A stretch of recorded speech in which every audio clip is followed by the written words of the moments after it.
Hey everybody, this is Dan with Pain Free You. Today I have the pleasure of introducing Ryan from Los Angeles.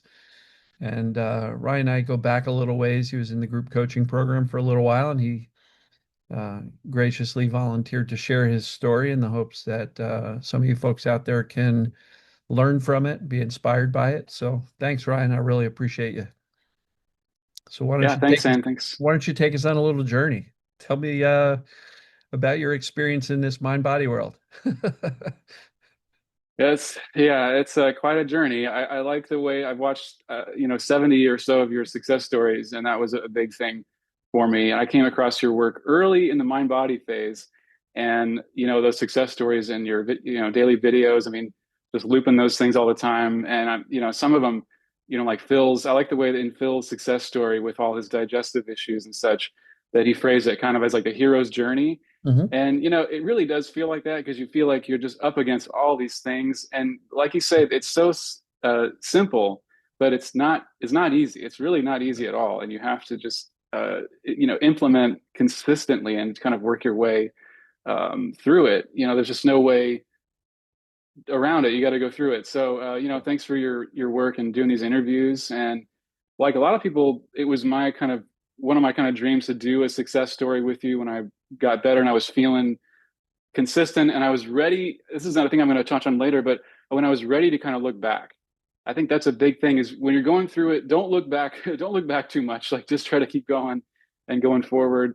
And now I'm feeling a lot better and I feel, consistently good. And I want to take the time before it all kind of melts away to kind of share what I went through. So I'm an assistant professor at USC, and so I teach writing and rhetoric and philosophy. And you know, I had sort of three goals when I started going through the journey. Which one was to end up teaching a whole course on this kind of themed around this material, which I'm doing now, and which is awesome. And as I'll mention, I deal with a lot of students who are very like perfectionist, high achieving, do everything right, people pleaser, repressor, and all of them. I think there was only one final paper where the student didn't have some kind of TMS perceived danger. I was like, you got to be kidding me. Here I went into this course thinking I'm going to prepare these students for when they, get a little through life and they get on the job market, and oh no, they're already deep in it. So And how big of that a that class were you teaching? it's they're not big classes. They're capped at 15 per class. So, but you got you figure 45 students, 44 of them have some kind of perceived Wow. danger stuff going on. And I'm not just talking. I mean, some of the things I went through were bad enough, migraines, and I'll get to all that. But I mean, they're doing some of the things. I'm 39 now, and I have a almost 12-year-old daughter, and I've gone through a lot of things already. Married for a number of years now, and 16 years.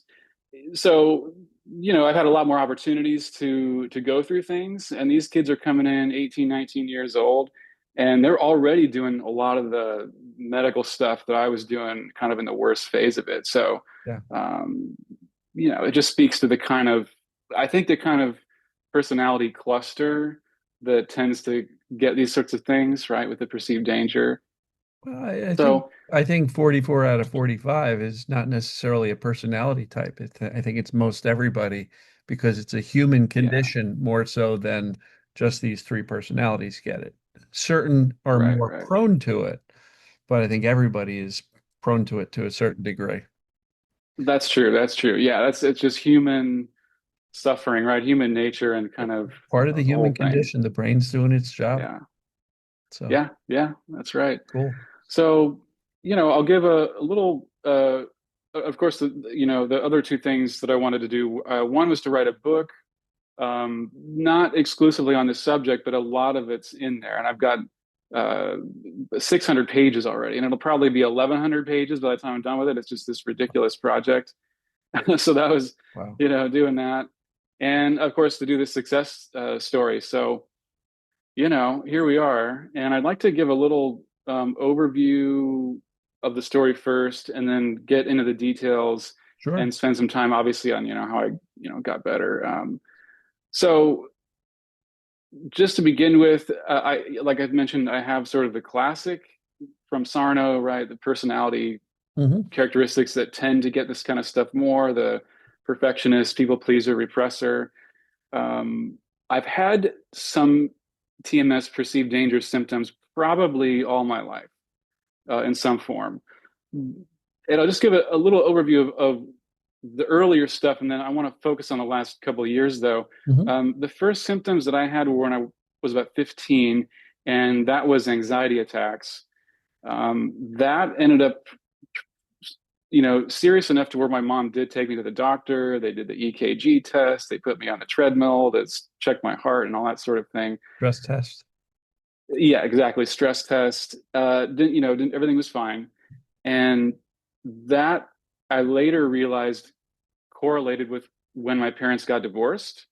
So big surprise, didn't click at the time. A lot of stress, perceived danger, and so forth. And so that kind of naturally took care of itself as time went on. I did have, when I started teaching, I was a teaching assistant in 2010 in a master's program, and I got severe back pain, at like 22 years old or something. So Sure. like, you think, what's a 22-year-old got back pain for? No injury, nothing happened. And I was able to later connect it to just the intense stress of starting teaching and being a perfectionist. I wanted everything to go perfectly, Of and course. it created a lot of tension. Yeah. So that was bad enough to where I did do a lot of, I tried physical therapy. I was using the heating packs and the this and the that, and all the stretches. I did see the doctor. I did see a doctor or two who recommended the therapy and do these stretches and strengthen your core and so forth. And I noticed, it's funny that I remember now looking back, all of that made it worse. Hmm. Like and you know this because you've gone through the back 13 years of back pain, but I mean, the more I'd stretch, the more I did the packs and the strengthening and the crunches and whatever, I just felt worse and worse. And finally, I was like, I didn't know anything about mind body at the time. And I was like, you know what, this stuff isn't working. I feel terrible. Screw this. I'm not doing it anymore. And it Hmm. resolved itself in a few months. I just stopped caring. So, Yeah, and you that know, that just shows that the more we work at trying to fix it, the more the brain has no choice but to perceive we got a big problem. Look at how much it's doing. He's going to doctors, exactly. he's stretching, he's working out, he's strengthening the core, whatever you were doing. Yeah. And Yeah. every single bit of that was conveying to the brain that I got a problem. And so when you Right. finally said, forget that, I'm just gonna live life, and you kind of, it wasn't your dominant thought anymore. The brain resolved it and said, oh, I guess he's okay. Look, he's not doing that stuff anymore. Right. Right. Safety, because you went about and did normal things. Right. That's great. And as Phil said in his success story, of course, eat right, exercise, do all that stuff, but do it because you enjoy it, do it because it feels good, do it because it's good for you. In general, I Mhm. love bike riding, I love exercising, but I'm not doing it. There was a time when I was bike riding in this mind body process, basically to run away from my problems. I mean, that's the best I can put it. I was just out there like, I'm going to get on this bike and run away. And when I had a lot of anxiety, which I'll talk about, it was like, I'm going to burn down my brain. I'm going to burn out all my energy to get rid of the anxiety. But all that stuff is just like, as you said, reinforcing the issue or the notion that I have some problem that I got to fix. Sure. And my brain's messed up and my nervous system and all that stuff. And that made it worse too, because then every day I was waking up thinking, oh man, I got a bike ride for like 2 hours just to burn out my anxiety. But none of that's none of that's necessary. So Yeah, and it probably didn't help anyway. no, it really made it worse because then I was just it gave me more anxiety because then I was thinking, oh, how am I going to get on my bike for 2 hours a day or something? And then if I don't do that, then right, if the sort of like if then logic, if I don't do these things, then it's going to get worse and worse and worse. So, um, there are no. I in fact, when I was trying to think of like a summary of this whole process last night when I was preparing some notes, I wrote down just a couple things. I put down confused complexity, and I put an arrow to simple safety. Mhm. And I think that for me was like I started off this journey. once I got into the mind body work with a horrible array of confused ideas of what is it, what's going on, how do I fix it? Of course, fixing is the wrong attitude. And in the end, I kind of arrived at a very simple safety. I know you're all about simplicity and safety, Hmm. and even if it takes a while to get there, that is where you need to get eventually.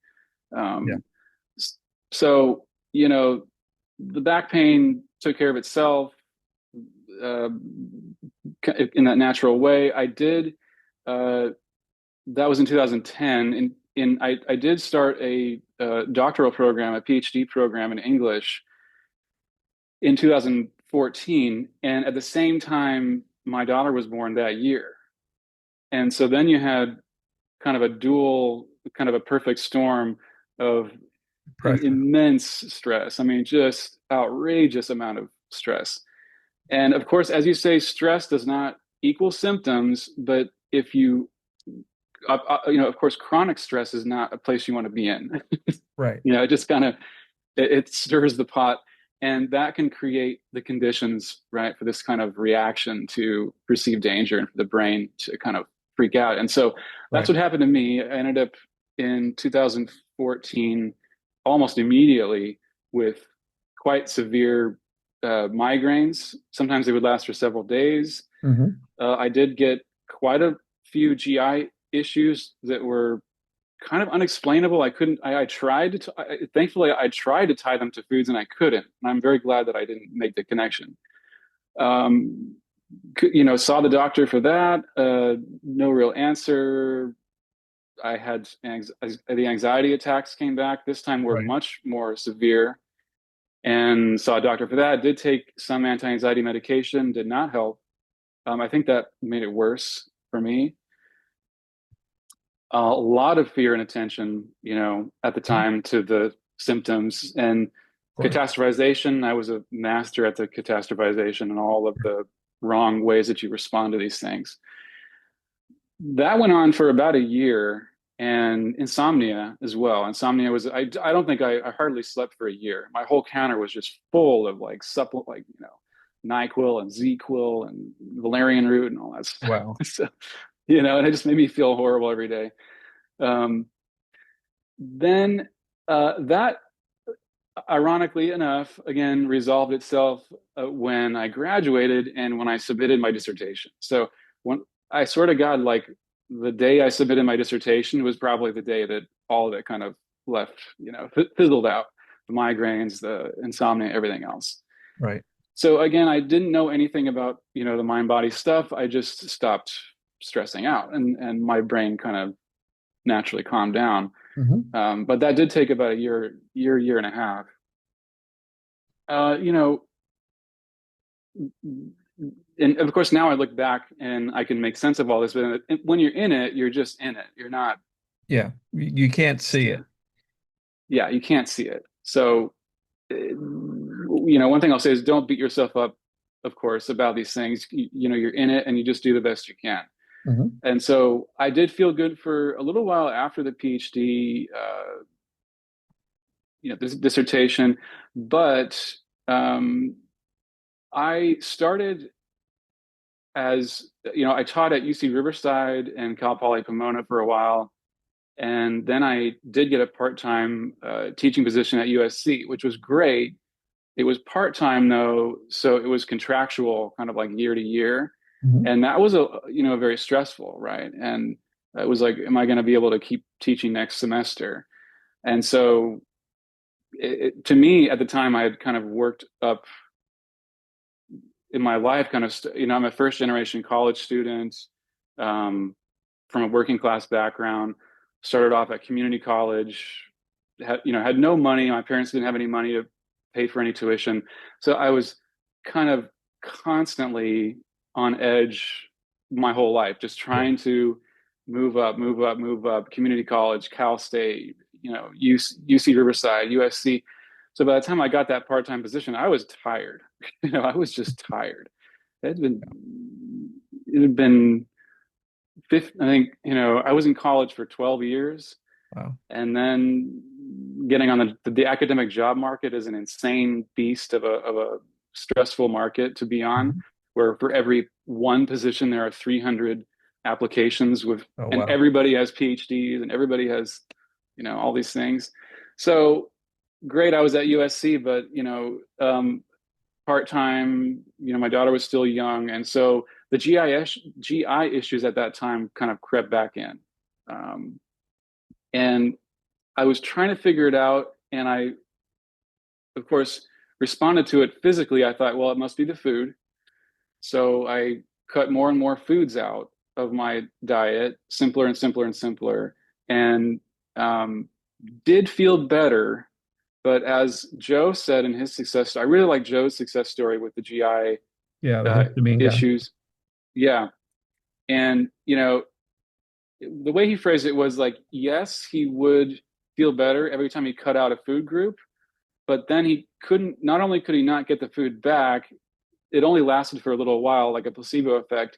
And then he had to, he decided, well, it must be something else. So you cut out another food group and you feel a little bit better, and you keep going and going until you're down to, in my case, like chicken, broccoli, and rice, So, and that's for about a year. Yeah. So you had So, all the food sensitivities as well. oh yeah, yeah. I mean, I was, and I'll mention in the, I'm getting to the kind of full blown cycle, but it got actually worse than that too. Um, Right. so Okay. yeah, that was kind of creeping up, and that was around, yeah, early 2020s or so. And then, I was managing, as they say, managing my symptoms, which is a terrible phrase.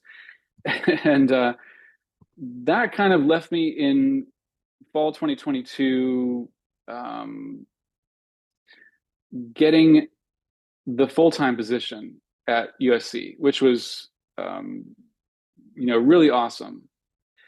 And I was hired full-time. It was kind of like finally I was able to rest. Finally, I had gotten the thing that I wanted. But ironically, that's when everything fell apart. So you'd think Yeah. that for some people, as you say, you get kind of a scare event, and then you get multiple, maybe even multiple catastrophes in your life, and then you get a strong perceived danger cycle kind of birthed out of that. And that was part of my story because I had some other things going on that I'll mention. But ironically for me, the main kind of severe cycle started with me kind of getting what I wanted. And I don't know how to explain that exactly. I saw a comment in a video of yours yesterday, a different, I think it was on, I can't remember who it was. I liked your conditioned response Mhm. video. And then you had one on like not tolerating symptoms. And somebody said in there in the comments that for him too, it was like, once his life kind of settled down and he kind of was able to get out of this chronic stress cycle, that's when all the perceived danger stuff happened. I don't exactly know how to explain that. I mean, one interpretation, and you don't have to bother too much with trying to interpret all this stuff in any case. I mean, I'm kind of an overanalyzer, but the way I see it is I had been in this kind of chronic stress form of some form for about 20 years. Mhm. And when I, finally got things to settle down externally, my brain, of course, was still in that fight or flight chronic stress cycle. Mhm. And in my mind, it's like you say in your videos, it's looking for things, right? I mean, it's on alert. And so any kind of thing could be the new obsession, be the new, Yeah. source of the perceived danger. Yeah. I mean, a vigilant brain is going to find something that it perceives as dangerous. If, Yeah, I yeah, mean, everything is suspect when the brain is that highly vigilant and on alert. yeah, yeah. So that's exactly what happened to me. And I didn't know um, how I phrase it to my students now, and how I try to teach this stuff is that I didn't know how to dwell. Like I didn't know how to rest. I didn't know how to just kind of enjoy life without having to find something to fix. I mean, the way I see it is for 20 years, my brain had something to fix, if you will. It had some kind of external problem. Well, I got to get this degree. I got to get this job. I got to, and then there was nothing externally to fix. And it just kind of, you can almost think of it. I like to kind of think of it as a form of autoimmunity. It's like there's no threat, there's no external threat, but the mechanism is wired for threat, and it kind of turns inward. It's almost like, um, not that it has to, but I mean, in my case, that's seems to be what happened. They're just My brain couldn't find anything, right? There's nothing wrong. Everything's fine. And so, it kind of, for me, it kind of turned inward. I don't know, but Yeah, that that assumes is, like a yeah, little bit of a motive or intent yeah, on the it's true. brain. And I think it's just, a highly vigilant brain's going to perceive something. A food, a little Mm, distress in the stomach, a little, mild headache or something, and it's going to respond with, oh no, instead of whatever, right? And mm, then oftentimes, even if the external things that had historically caused problems are no longer an issue, I think the symptoms themselves become the focus and the perceived danger and the desperate need to yeah, fix them and get rid of them. And how do I do this? And, you know, they become all consuming. So they right, can be right, the perceived danger, even though the original things that may have kicked things off are no longer going on. Like right. graduated, got the job, like things are all good, but Yeah, brain's still up here looking for danger and it will find it. So the goal is to teach the brain to come back down here. And you've done that effectively. yeah, yeah, absolutely. Yeah, that is one of my problems too, that I continue to work on, is overcomplicating things. Right, I tend to over philosophize, overcomplicate things, and so that's why I keep trying to come, and that's okay, and I Welcome to just keep. being a human. Yeah, exactly, We all do. exactly. Yeah, exactly. Yeah. So in any case, I'll dig a little bit into the details, but just a brief overview of the main phase was that kind of, uh, by the end of it anyway, and I'll go through some of the medical stuff and what I did, but by the end of this kind of main phase, which is from 2022 to 2024, I was pretty much unable to eat anything without severe reactions that would leave me kind of in bed or on the couch for a day, two or three. I had a variety of GI pain and symptoms. Um, like I mentioned, I was pretty much down to chicken, broccoli, and rice, and a few other plain foods. Now at this point, over that time period, the pain spread, if you will, through fear and attention. There was nothing wrong with me, to my throat. So then I had throat pain. Yeah, I remember that. I was unable to speak without pain, for over a year, all the time. So there was no that was one thing that was tough for me, was there was no inconsistency. And as many people will know, one of Schubner's the FIT criteria, the FIT criteria, is that intermittence of the symptoms, the inconsistency. And so I didn't have that for the throat pain or the GI symptoms, at all, and that made it more challenging. But here I am with none of that going on anymore. So the challenge Um, isn't accepting that the brain is creating it, yeah, but yeah, if the right, brain's perception of danger is constant, so will be the symptoms. right, right, So right. inconsistent is a little bit more of a marker for TMS, perceived Yeah, danger symptoms, but the fact that symptoms are constant does not rule it out. It can still right. very well be TMS caused by the brain perceiving danger. So, but I understand how Yeah, much more challenging it is because you're like, but it's constant. yeah, Maybe there's yeah. something It's really wrong. right, right. Yeah, and so it just kind of, it's another hurdle you gotta kind of get that energy and belief to kind of Get past overcome. the It's doubt. Yeah. Yeah, yeah. So, um, I then had, TMJ type Mhm. symptoms. I did see, several dentists for that. All kinds of crazy oral sensations. I mean, teeth pain, jaw pain.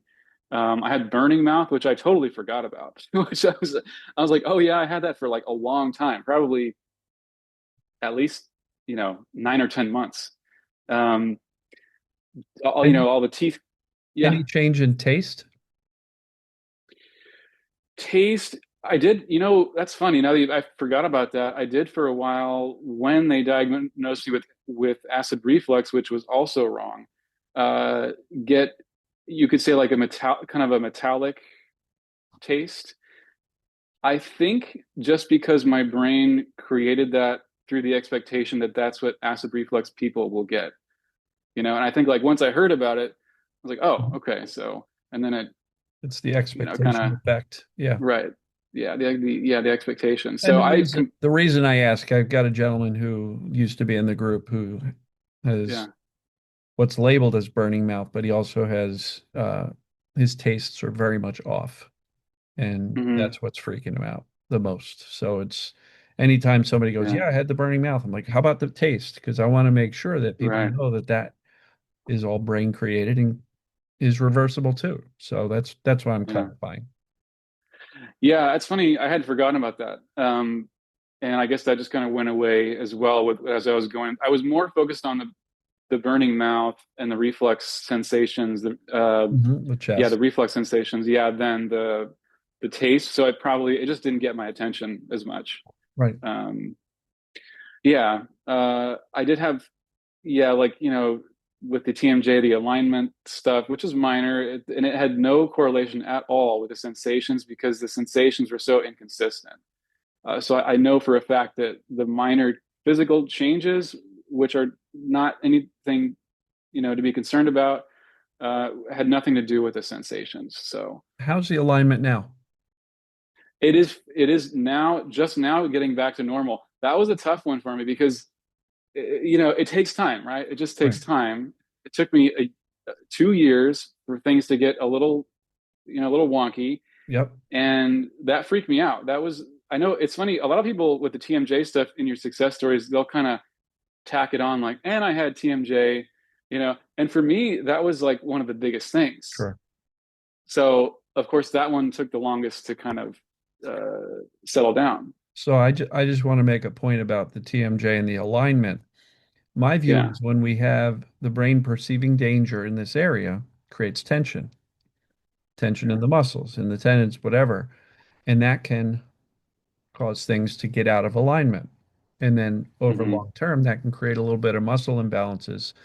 So I'm thrilled to hear that over time, once you've gotten past the perceived danger and the pain has left, muscles, tendons are returning to balance and you're more aligned. Right, right. So Yeah. the out of alignment wasn't the problem. That was the Hmm. Hmm. result of a brain trying to protect by tightening things. My view. Exactly. You're right. And I know you had a dentist on before who mentioned some of Mhm, that and in a mhm. success story. And I I don't I know you mentioned in some of the stories mentioned not to necessarily bring this stuff up with your doctors because if they dismiss it, then you've got you got to do a little more work to go. That's okay. Like they're not trained in this stuff. It's fine. And for me, I ended up telling my dentist a little bit later on in the experience, and they totally are on board with it. And they're like, "You're absolutely right. Tension is, the teeth grinding, the alignment is one of the ways the body expresses tension or the brain." And they've observed it with their Yeah, clients of multiple years. When they have a period of intense stress, that's when not just the alignment, but the inflammation, all that stuff tends to kick up and there's for them there's no doubt about it, so I think you're dead on. Yeah. yeah. Just a one clarity. I don't tell people not to talk to their doctors. I think Well, that you know what I mean, that seems like like I'm dismissing and saying, "Oh, don't believe or don't talk to them." But you go in and you share, but you try to remember the mind body aspect. And if they are kind yeah. of poo-pooing that idea, we sometimes have to say, okay, so I'm going to make my own decisions based on how the symptoms behave, my own lived experience. But for anybody, I think, working with a doctor makes sense to rule out anything significant, catastrophic. Oh yeah, yeah. No, I should clarify. Yeah, I didn't mean to not see your doctor. I meant when you're because I saw at least 15 to 20 doctors, specialists, and that was good because I did screen out a lot of things. But I mean that when you're practicing the mind body work, I had to be cautious when I was talking about the mind body stuff I was doing and believing in with my doctor because I was afraid that they were going to dismiss it And they And, can and can do it. yeah, yeah. And so, and that's okay if they do dismiss it. If you want to share and they do dismiss it, that's okay too. It's like that's, I had to show some kind of grace to my doctors who were trained to do a certain thing, and that's okay. That's their job. Um, so yeah, that was kind of, I did have, so that was a big one for me. The TMJ was probably the biggest one, which is again kind of ironic because most people don't freak out as much as I did. Uh, that's Look, it's pain in the face. yeah, yeah. It can be rough. Right, yeah. So migraines came back. I want to say too, I had weird urinary sensations, and I know you mentioned this a little bit before too, because men don't talk about this as much. But the best I can describe it is some kind of tension thing as well. It's like just everything's just tensed up from the perceived danger, Mhm. and I did all the tests for that. There was nothing going on. Uh, I had uh, several other, I'll just mention three other ones were chronic fatigue was a pretty early one. I had that for probably 2 years. And the anxiety attacks came back again with the insomnia for the third time. And then also severe social anxiety, which I hadn't had to that degree. And that was kind of the full, you know, um, the full spectrum. And So, how does that work when you're a professor oh and yeah, I mean, you're having social anxiety in a classroom of people looking at you? That you must have been know, challenging. I think yeah, it's funny. Here's the ironic thing too, is that it was easiest when I was teaching because of course my brain was trained to do this thing and do it well.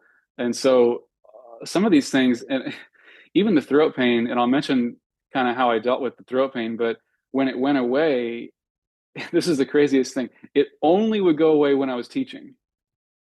So as soon as I was done, if I had a phone call or something, then it bam back comes back on.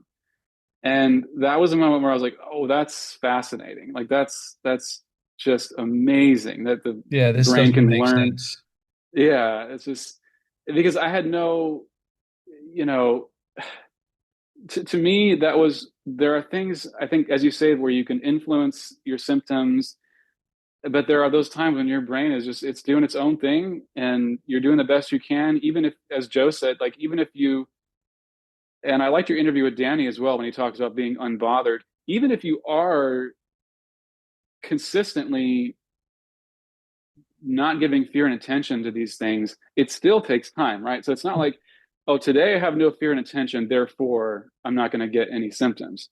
That's key. Obviously, yeah, you have to just keep, as Joe said, not reacting or being unbothered. And your brain will decide when it's time to kind of, okay, we're going to let this go. Let it go now. Yeah, That's funny all I enough, can say. today I just put out a video that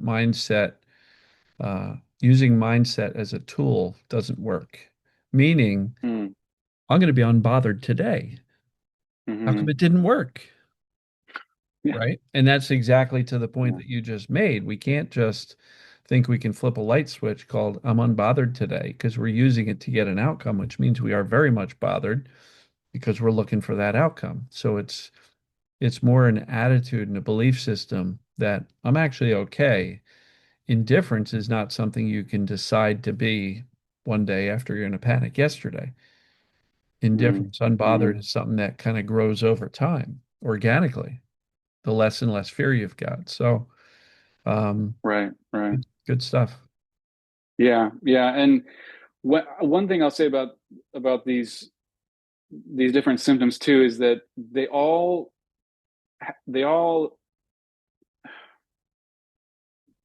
my brain sort of reacted differently to each kind of thing as I went along.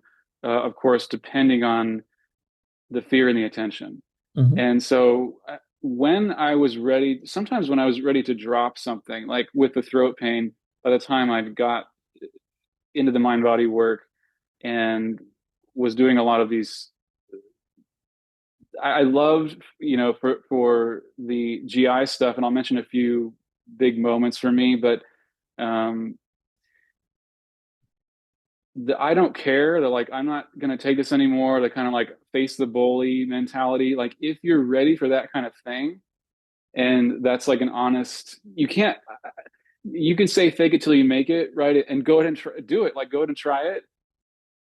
It's better, I think it works better when you really feel it, right? When you really like, you're ready to just say, okay, let's do this thing. And I did that with the throat pain and the GI sensations, with the foods and everything. And that worked immediately. But as the GI, since the crazy thing about the GI sensations is that I did that approach and it worked immediately. And that was it. It was like one day, and I'll just mention this. I'll skip back. I want to skip back to a little bit of the exams I went through, just so people know how much stuff I did to Sure. medically, before I found the mind body work. But while I'm on the subject, I want to mention the fact that once I got into the work for the mind body work, I got into your work. I read Sarno, I read Schubner, I wrote to Schubner, and he wrote me back, and about my test being negative, and he didn't do any testing for me, but he said, based on what you've told me, it looks like this is a mind body kind of thing for the reflux. Sure. And so that was really kind of him. I was able to get a little feedback, and I read some other books, that the typical kind of works. And the first thing for me was the food. I was just so sick and tired of not eating. And I dropped from like, I'm normally pretty thin anyway, but I had dropped from I'm at 5'9", so I dropped from about 140 to 126. Wow. And That's bad. it was bad. It was bad. Yeah. I was swimming in like tiny t-shirts. And I know Phil's success story too. He went from like He dropped 40 180 to pounds. He dropped 40 pounds, I yeah, think. yeah, yeah. And then you had Rob Enser on, who uh, said he got down to, I think, around the same as Phil. He had dropped 30, 40 pounds, and he was down to eating. He was worse than I was. He was eating only mushrooms, celery, and almond milk for Yeah. a year. So I got sick and tired of that, and had gone to China to see my wife's family in 2024, summer 2024. And this was the first big moment, because I had believed the GI stuff was fully mind body, perceived danger.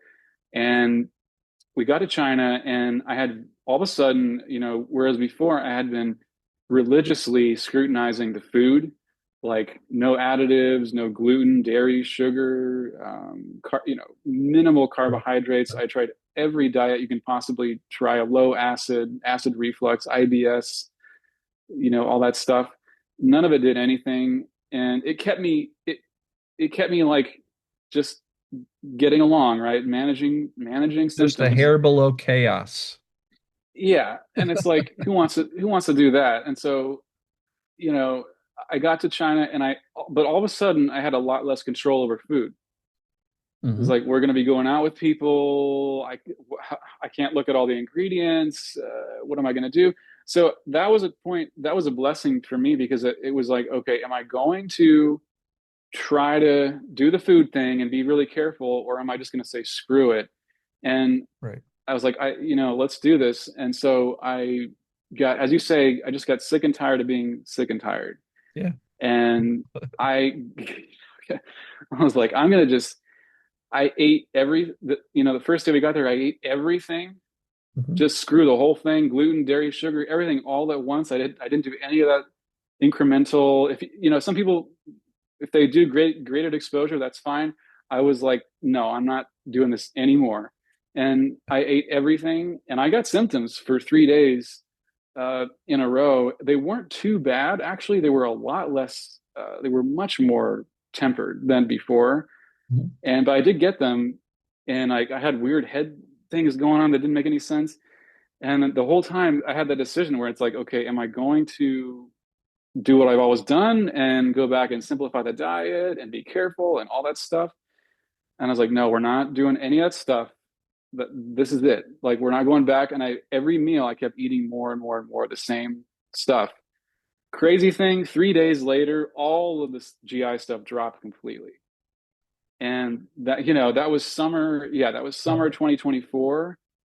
And I haven't had one single GI symptom at all since then. And I've eaten all wow. this stuff. So, Yeah. So one of the um, things that Joe mentioned in his success story was if you nibble, yeah, you're teaching the brain this is dangerous. I can only take this much of it or I'm going to be in trouble. And Joe was the one yeah, who said, I'm going to McDonald's, got the, Happy Meal, not the yeah, Happy Meal, but the like, yeah, Biggie yeah, fries, everything, and just wolfed it yeah. down. And you found that by just going for it and then knowing, okay, I got symptoms, but I'm not going to quit. I'm not going to go back to retreating. And you stuck with it after a few days. Your brain was like, wow, look, he didn't die. He's okay.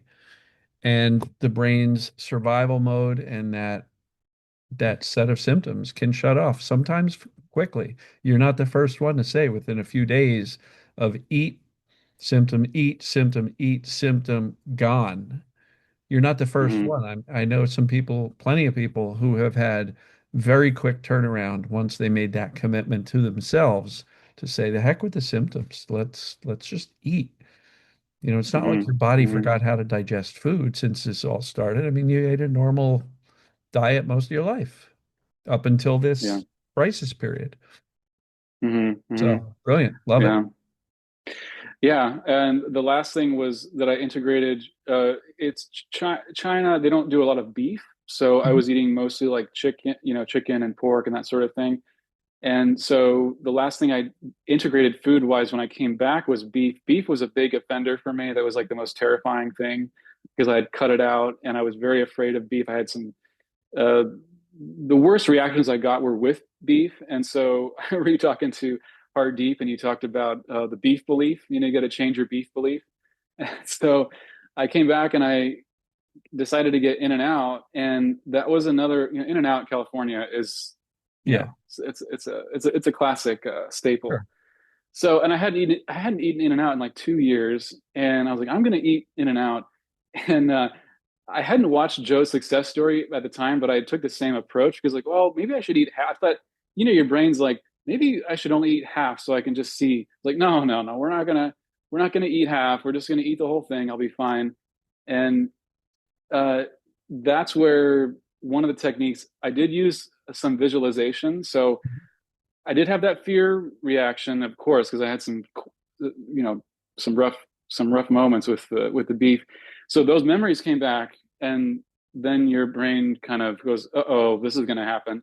That's when I replaced that vision of getting sick, and I had with the beef stuff, I had nausea. I did have some vomiting and some pretty bad stuff going on. Sure.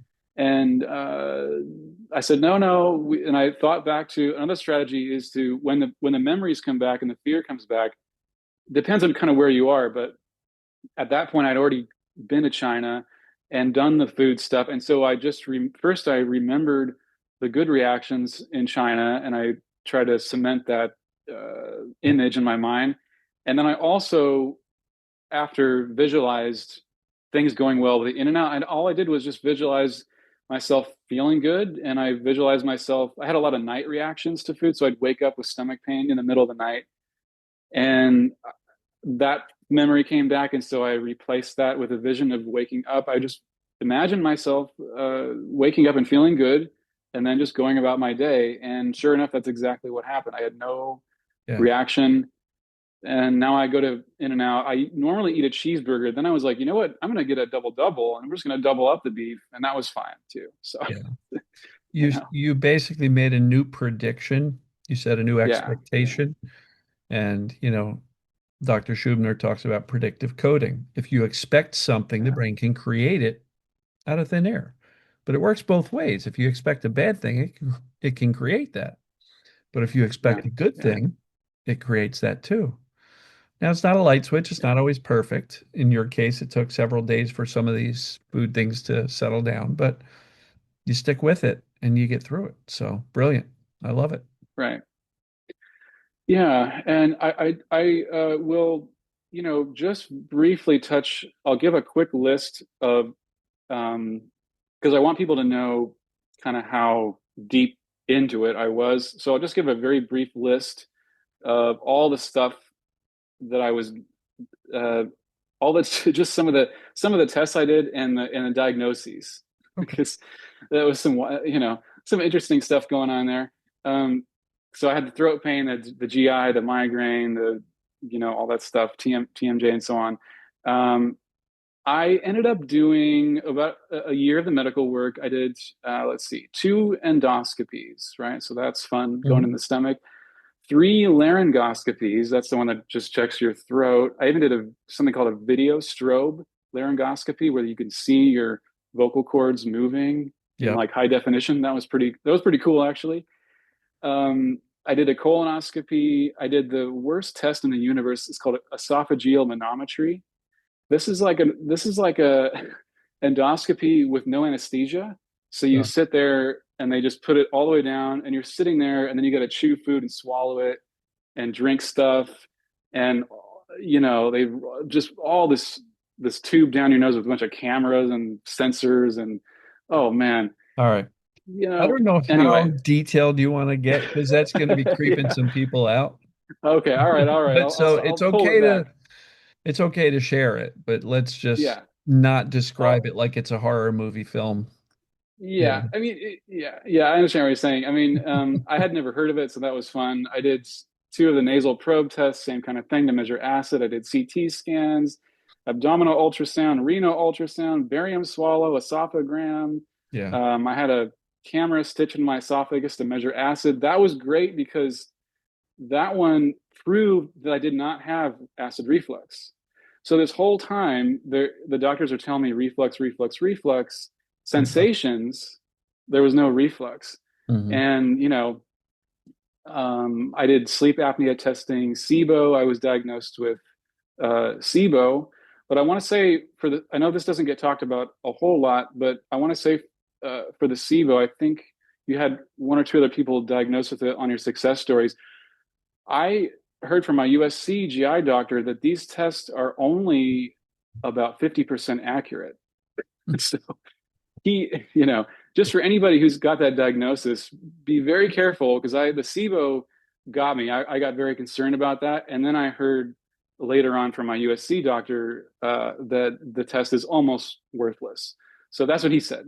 So I was also diagnosed with LPR, so laryngopharyngeal reflux, just of the throat, gut dysbiosis, you know, all that gut stuff, inflammation, gut inflammation, and so on.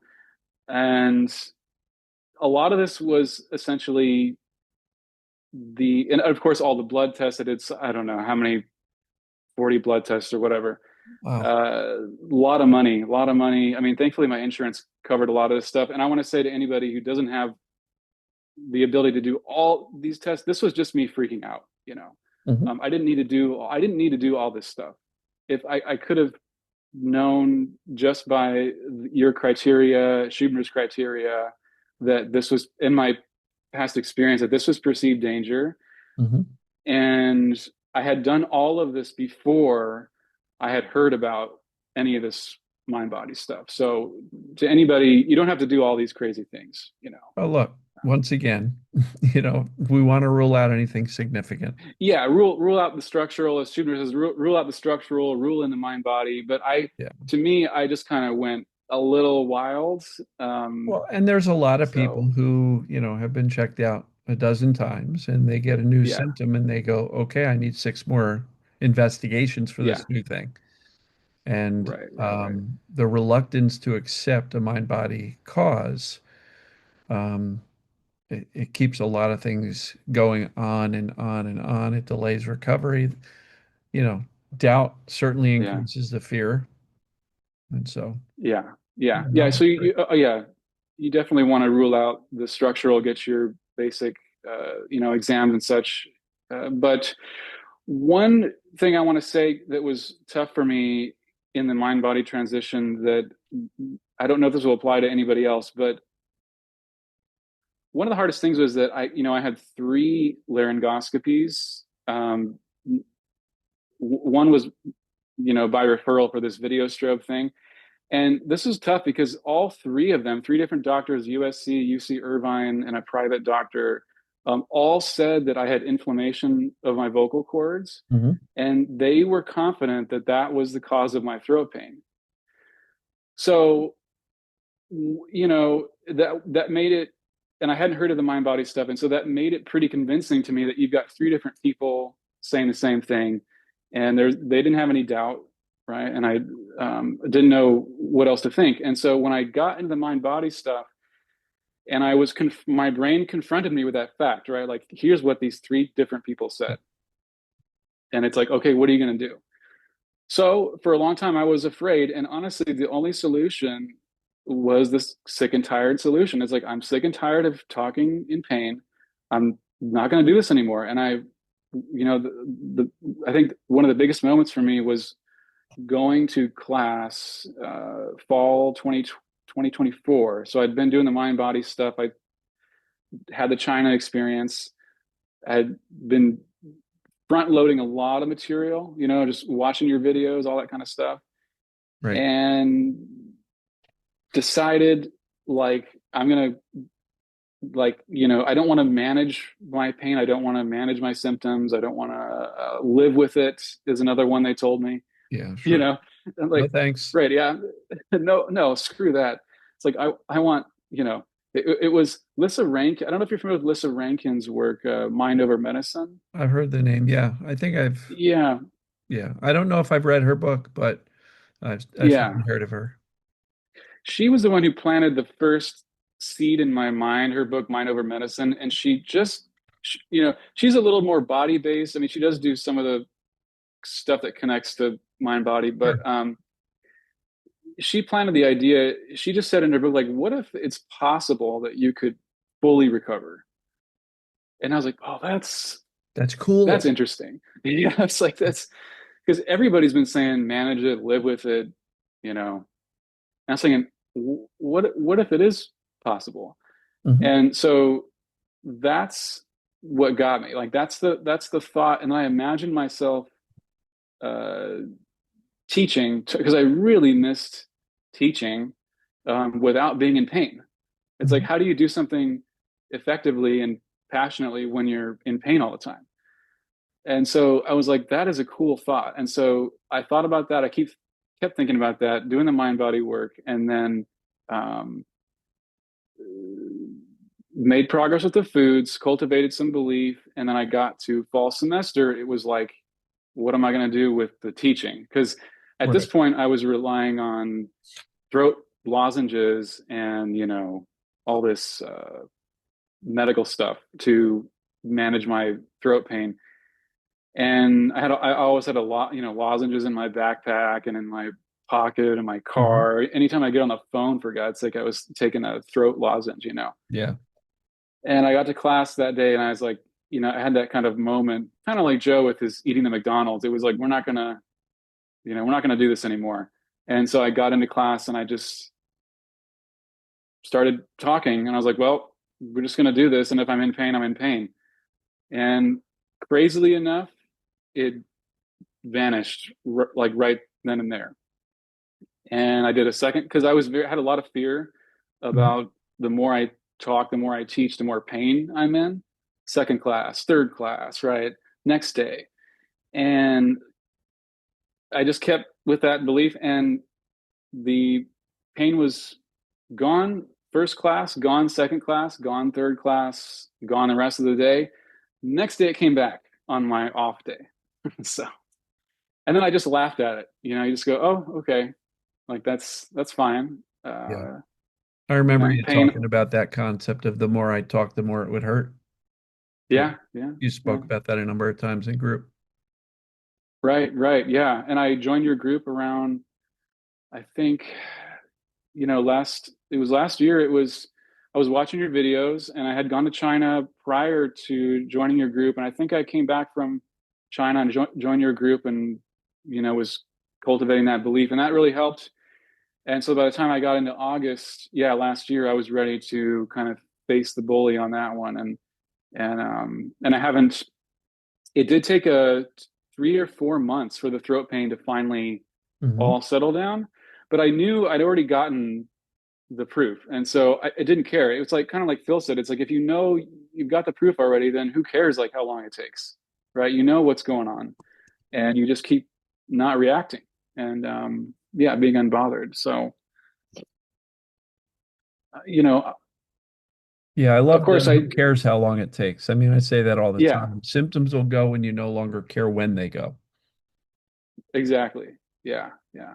And I want to point out too that I have my coffee. So I cut coffee as well. I was like, oh, coffee is a huge acid reflux offender. Don't drink coffee, you know. If you drink Supposedly. coffee, yeah, make it low acid coffee. I did all that stuff. No, it's all pointless. You know, so I sometimes I'll drink 3 lattes a day now, and I've got no reflux stuff going on.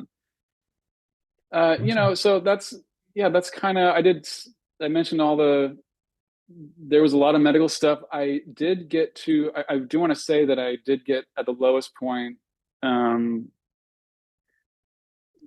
with the anxiety and the mental health. Did have the, you know, and I know a lot of people in your success stories have said this. I mean, you get these thoughts, right? This, you call it suicidal ideation, but you just get to your lowest point and you get to this point where it's like, I don't want to do this anymore. I don't want to be here anymore. Hmm. And sometimes they call them repetitive, unwanted thoughts or, you know, ruts. And that was going on at the lowest point in my head all the time. It was like, I don't want to be here anymore. And this is a guy who had like everything that I ever wanted, and I still got that low. So it was pretty rough, you know, Dan. It was like, uh, you know, it's funny. Even, and I want to mention with the mental health stuff, that's the same thing, right? It's like you get stuck in this loop. And even when I was feeling good, and I got out of this tough time, um, those thoughts would come back, right? This kind of suicidal ideation. And I was like, that's really strange because I don't feel that way anymore, but my brain's still flashing this thing Yeah. almost. And I learned to think of it as like a remnant, you know, just a kind of fading remnant of this earlier cycle. And to attach no Echo. significance. Yeah, just no significance to it, right? Yeah. Yeah, because we sometimes, number one, we can, but we often want to develop indifference to our own thinking. Oh, I just had Yeah, that thought. Wow, that was a nasty one. Okay, so what? It's just a thought. I don't have to believe it. I don't have to yeah, buy into it. I don't have to act on it. I don't have to stop it or fix it. I can just be like, oh, there it goes. Be indifferent to it. right, So, right. One book that was a major strategy for me. The so what kind of who cares? mhm. It doesn't matter. I love my favorite motto. My wife got a little upset with me. Like I kept saying it doesn't matter to like everything. And sometimes I said that to things that did matter. She was like, "What time's your mom coming over?" Ah, it doesn't matter. Yes, it But does. but it doesn't matter was, and my daughter would make fun of me because I was saying you know, it doesn't matter all the time. But that's what I said to like all that stuff that kept popping in my mind. It doesn't matter. It doesn't matter. It doesn't matter. And the more I said that, I didn't always believe it, you know, at first. I had, especially with the emotions. I mean, the emotions were a big thing, the anxiety, the emotions that would come kind of flooding back, right, as I was moving through these different Mhm. phases. But the more I said it, the more I kind of embodied it. Yeah. So I think, you know, it doesn't matter. And then, you know, eventually my brain let that stuff go as well. So that was you can call it a mantra if you want to, but that was a big thing for me. Yeah. What I notice is the more significance we give to our thinking, the more we have that thought. Yeah. Right. The less Right. significance, that doesn't matter. Over time, your brain learns that's not important. Ryan's not engaging in that thinking. So you have less of it as a result of dismissing the thought as insignificant. So, Right. Right. Yeah. And I want to mention on that point, there's a book that I really liked from Joseph Nguyen called "Don't Believe Everything You Think." correct. Yeah, it's a Pretty big. Yeah. classic book in the thinking space. Yeah. And nothing to do with the kind of TMS perceived danger world per se, but you know, as you know, very good just with responding to your thinking and not taking your thinking seriously. So, Yeah. really helped me. And I teach the book now in my class, and the students Cool. really, really dig it. I mentioned your work. Thank you. Um, yeah, I've got students watching your videos, and I mentioned your book, and they're citing you in their papers too. So they've cited your videos. Yeah, Wow. so Holy it's cow. pretty cool.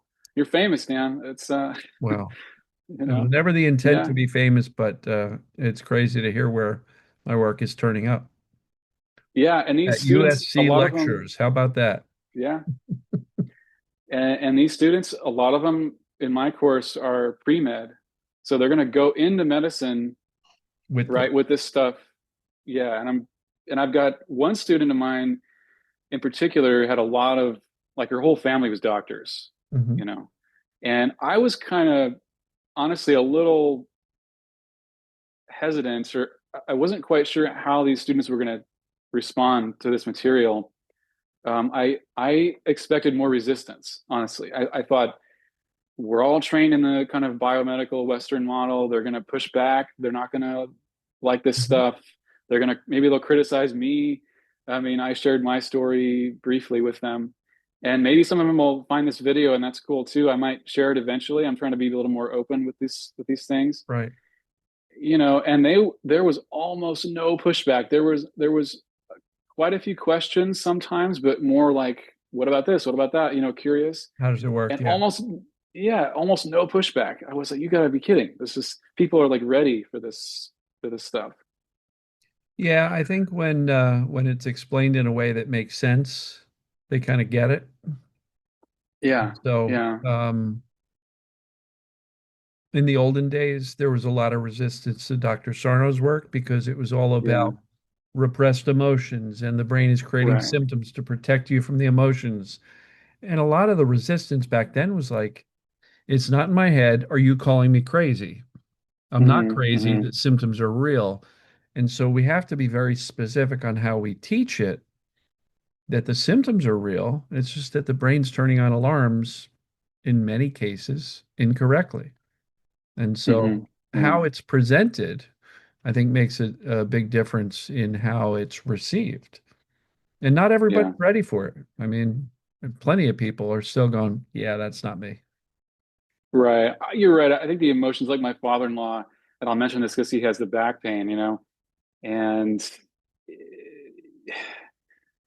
I think he's been going through some difficult things. I mean, he had a friend die recently, and sometimes I wonder, you know, I think Sarno, of course, is right that emotions, like you say, can be perceived as dangerous. And Sure. in my case, that was totally true of Hmm. some of the process where, I mean, towards the beginning of 2023 or so, my grandmother died, and we were very close, and so that was like very hard for me. And some of my symptoms came around that time, which coincided with my daughter getting older. She's turning 12.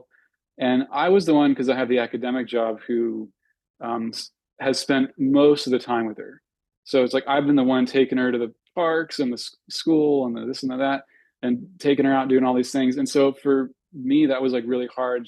She's not, she wants to spend time with her friends. She wants to do this. Hmm. So there's actually a lot of emotional stuff going on. And I think that could have been part of it too. It's like a lot of strong emotions, right? That Yeah, I didn't, that I didn't want to. it's not just one thing, it's everything. Right, right. Yeah. There was just so much going on. I mean, I already mentioned all the other stuff. So you Yeah. got all that together. And, but like I say, and you say, of course, it's all, in the end, it's all the same perceived danger mechanism. And yeah, it can kind of coalesce and make perceived danger grow. If you've got emotions, you've got chronic stress, you've got job stuff, but I decided, and this is kind of moving into some of the, I guess, strategies Sure. for safety. I mean, I've mentioned some of what I've done so far, the kind of confront the bully. I love the confront the bully. The I don't care was awesome, was like my favorite Right. strategy by far. Other stuff, it took me longer. The TMJ stuff, I it was harder for me to take that approach.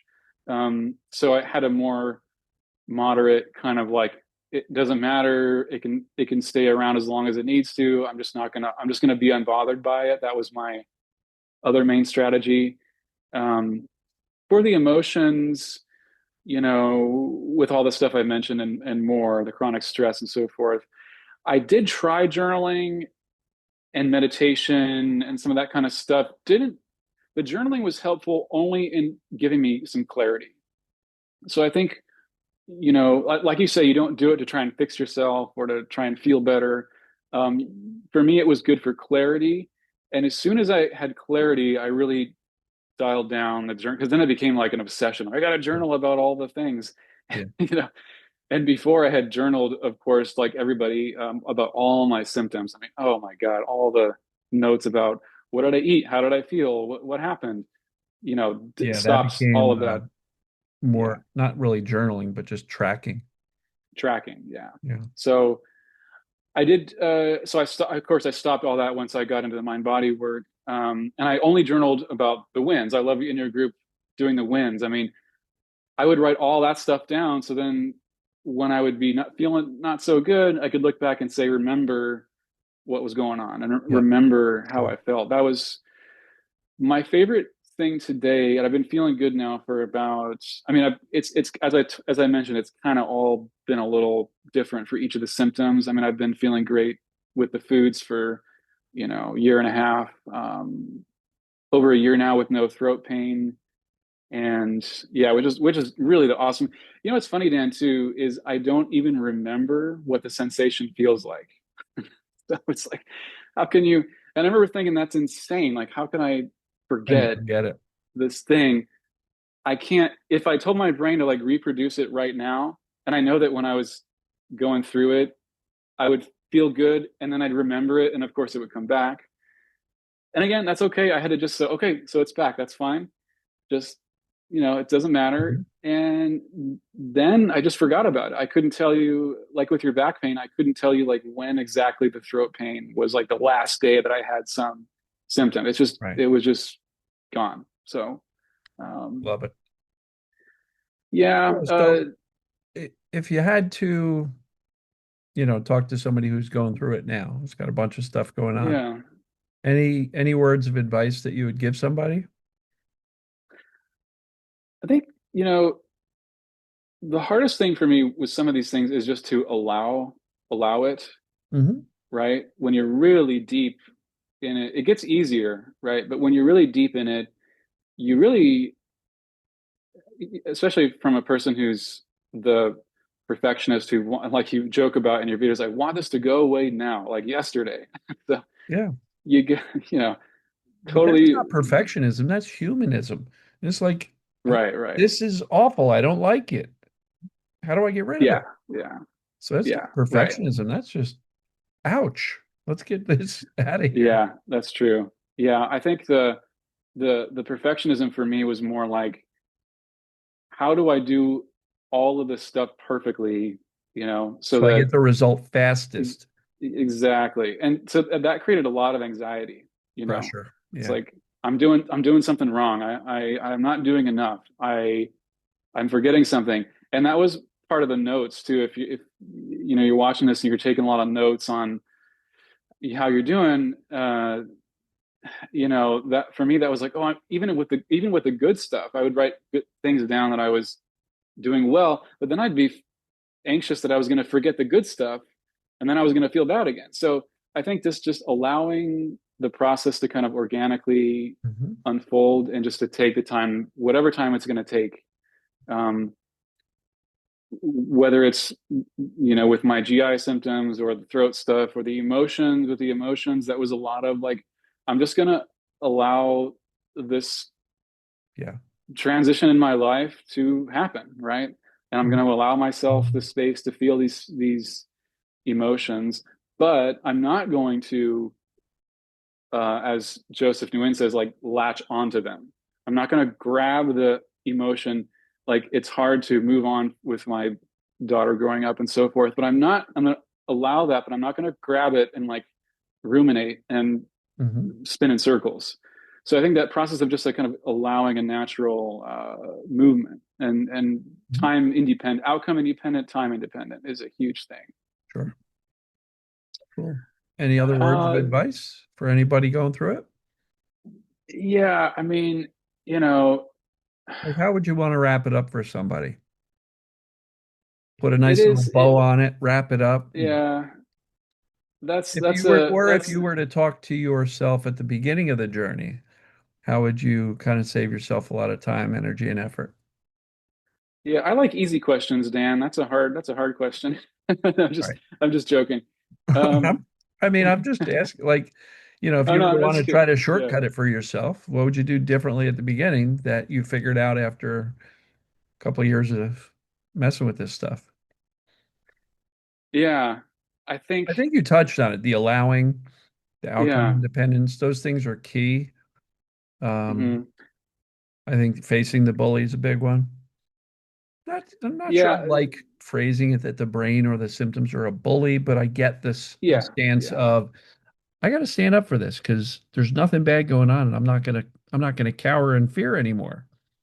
So Right, right. those No, things I are good. agree. Yeah, with that framing of the bully. The bully is more the fear, right? I mean, this kind of Hmm. um, putting it in that dramatic and knowing that you're creating a drama out of it on purpose, kind of for fun. I think, now that you asked me that question, what comes to mind, of course, eh, apart from just keeping it simple, the Hmm. simplicity of it, try not to overcomplicate. I overcomplicated everything, as you say, human nature, and that's okay. But keeping it simple, and also my other thing I came across later was just a quote from Aldous Huxley. I'm a big literature guy. This is from Brave New World, but where, or sorry, it's from an interview, but he's a writer of Brave New World. He says to go lightly, right? To kind of like take it lightly. He says, even this is a cool thing for me. He said, because, I'm a writer, I'm a poet, um, very deep feeler, especially with language. And he says, even when you're feeling deeply, go lightly. And I thought that was super cool because, like, I always thought about it as like either you are really deep and you feel really deep, or you're like really light and kind of easy, easy going. And his point was like you can feel really deeply and then just kind of go along, right? Like you're just kind of Yeah. feeling deeply, but then you move forward and you there's a kind of lightness or levity to it. And I think that lightness Hmm. is huge because when I was taking all this stuff so seriously and making it like a job, and I've got to do all this stuff and all these tools, um, it created so much pressure. And to just, again, allow it to be unbothered, to Right. go lightly and just allow it to take the time it takes is huge. And finally, I would probably say, just strategy wise, to have I didn't do a whole lot of visualization per se. Like I wasn't kind of lying down visualizing stuff, but having that new story, right? Having the new story Hmm. in your mind for where you want to end up in whatever time frame it takes, and then Hmm. as you encounter the difficulties, I love the thing of like keep going. Don't settle, don't tolerate, don't is like when all my other stuff went away, the GI, the throat, the whatever, and I only had some of the lingering like TMJ type stuff. Hmm. My feeling was like, oh, this is really good, right? This is great compared to what I was doing before. True, but why stop with that, right? Don't settle Why for good enough. right? Don't tolerate, don't manage, don't do any of that stuff, and just have that vision of kind of the end of these persistent type Yeah. symptoms. It would be Um, easy to say, so much better I could live with this. But your point is yeah, we don't have to. Keep going. right. Yeah, yeah. Um, Love it. so, and on that, I mean, I love the Taft kind of think, act, feel, talk, healthy, Mhm. strong, and you just kind of embody that more and more as you go along, and it becomes a reality. So, Beautiful. yeah, and I want to say thanks, yeah, to your group, to your the work you did and all the videos. I had those on looping those like all the time. And the success, I watched some of the success stories. Like when I was going through the foods, I would rewatch the Phil video, I would rewatch the Joe, remind yourself, and then Mhm. it just gets ingrained, and then that makes it easier and easier and easier. So there is an end, right? There is an end. Yeah, that's beautiful. So Yeah. unless you got anything else, I love it. You did a great job of sharing your journey, what really resonated for you. I think it's going to help a ton of people. And so unless you got anything else, I think we'll wrap up. Okay. I Um, would just say one more thing that's not okay. that's more, yeah, that's more thinking, because you have to be careful, right? You don't want to, this is part of like not overcomplicating things. You don't want to say like that this thing happened to me and now I need to change my whole life to get better.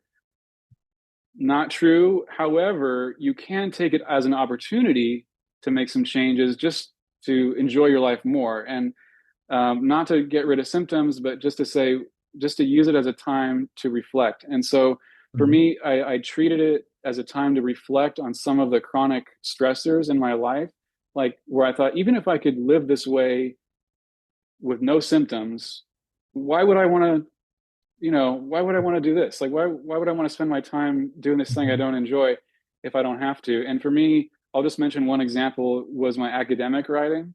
Like, honestly, I can't stand academic writing, like academic journal articles, it's like So formal. stuffy, yeah, just very formal, very like argumentative research, very dry. And I was losing my mind. Like, I was just, as a deep feeling like poet, who was just dying to write something else. And every time I'd sit down to write those academic articles, I was like, ah.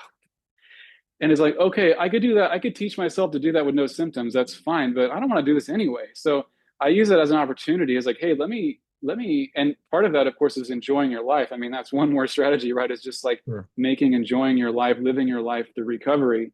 And I decided, like, I'm not going to do this stuff anymore.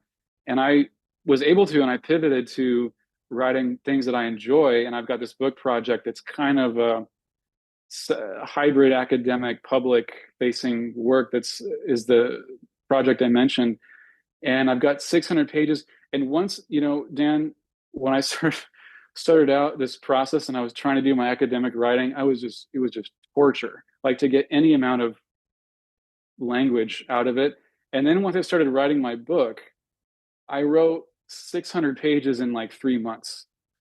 And so I could tell like my soul, right, was just dying to get some channel for this. And so Yeah. that was part of my recovery because I was engaged in my writing, not my symptoms. Mhm. But that doesn't mean that you have to like do all these things to get rid of the symptoms. It just happened to be that joy and right peace and fun are pretty good at calming the brain down as well. Yeah. So that falls into engage in life, Yeah. not Yeah. your symptoms. I think it's also just my take. You don't have to become a different person to get better, but by getting better, you kind of become a different person, right? And those are the lessons we learn about life, about how I'm showing up for myself and for the world. And so, yeah, it's not like we need a checklist of I need to change myself these 6 ways in order to get better. But I think a lot of people who go through this journey, and I don't want to upset anybody by saying at the end of this journey, you're going to look back and say it was a gift. But a lot of people feel that way because it was like, yeah, I would never want to do it again. But boy, I got a lot of good stuff out of it. I'm a different person on how I show up for myself. And that's a beautiful thing. Right. And Mhm. so there's a Yeah. lot of people who see this journey as a gift. I certainly do. Um, Yeah. I would agree with that. I'll just second you on that. I mean, I know everybody thinks when you're going through it, like that you would never, choose this for yourself. You'd never want to do it again. If I had to go back, and I'll even be a little more crafted, I guess. If I had to go back to my old life prior to all these symptoms, and then just keep doing what I was doing, but not with any symptoms at all. Or I could redo all of this, the past 2 years in Mhm. particular. I would totally do it all again. Having no knowledge, if I had no knowledge of any of this, I just had to do it all over again. I mean, no question, no question. Right. So it's been now, of course, I can see it as a real gift. Yeah. Beautiful. All right. I think that's a great point to end it. So, Ryan, I really appreciate it. If I can ever do anything for you, you know where to find me. But it was great to be able to connect with you and hear your story. I'm sure it's going to inspire a lot of people. So I guess thanks again, man. It's been a real pleasure, both working with you in the group as well as reconnecting now a while afterwards and seeing how well you're doing. So I'm thrilled for you. Awesome. Yeah. Thank you, Dan. Keep going. All right, man. We'll see you later. Take care.